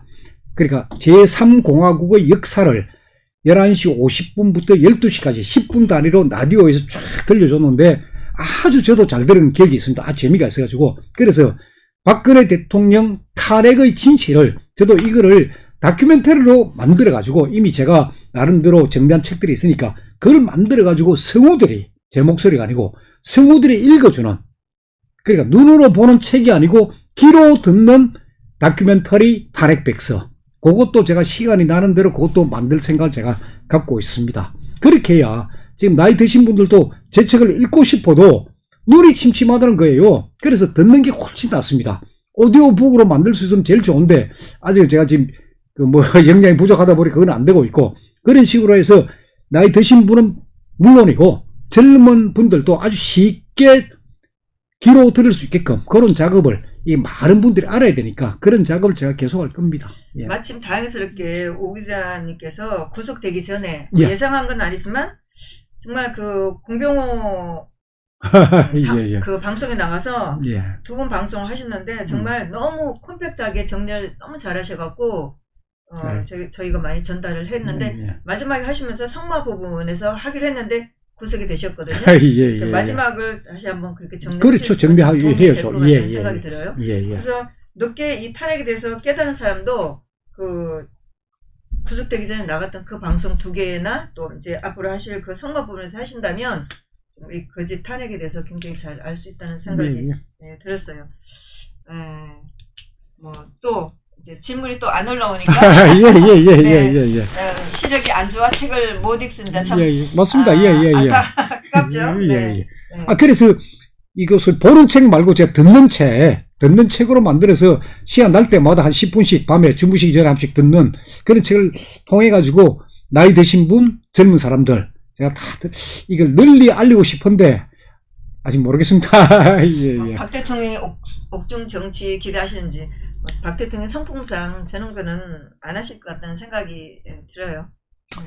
예, 그래서 일단 지금 탄핵 백서 쪽에 그때 탄핵 전국 무렵의 움직임들 그 부분 속에는 박근혜 대통령 뜻부터 시작해가 그리고 진짜 역사의 배신자들 그 부분을 제가 깨끗하게 깔끔하게 정리를 해가 여러분들 보시면은 우리가 지금 많은 정치인들한테 속고 있습니다. 지금도 속고 있는데 그 거짓들 그걸 제가 바로 밝히는 그런 작업을 제가 하겠습니다. 예. 네, 뭐 4월 15일 날 선거도 있었고 또 내년에 보궐선거, 곧 또 다가올 선거도 큰 선거도 있고 한데 지금 애국 국민들이 어떤 행동을 했으면 좋겠는지 좀 알려주세요. 일단은 그 박근혜 대통령께 보낸 편지를 또 일단 많이 쓰십시오.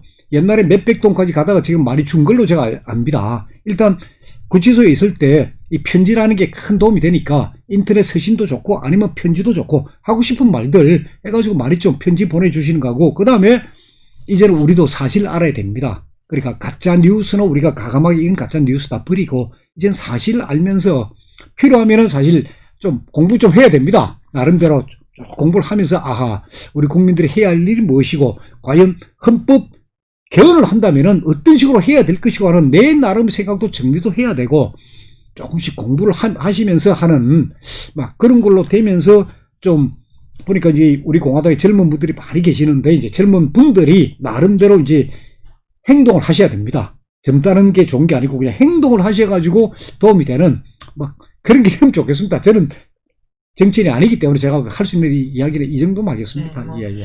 그 구치소에 갔다가 나오셔서 할 일이 더 많아진 것 같아요. 집필도 하셔야 되고 또 강연도 또 방송도 많이 나가실 것 같고, 뭐 건강이 허락하시는 날 변치 않고 우리 박 대통령 탄핵에 대해서 잘못됐다는 걸 알려주셔서 저희는 너무 감사해요. 예. 사실 우리끼리만 이렇게 했다면 얼마나 힘들었을까 그랬는데 사실을 밝혀주시기 때문에 저희가 굉장히 힘을 얻고 의지를 많이 하고 있어요. 그러니까 기록이 그래 돼 있거든요.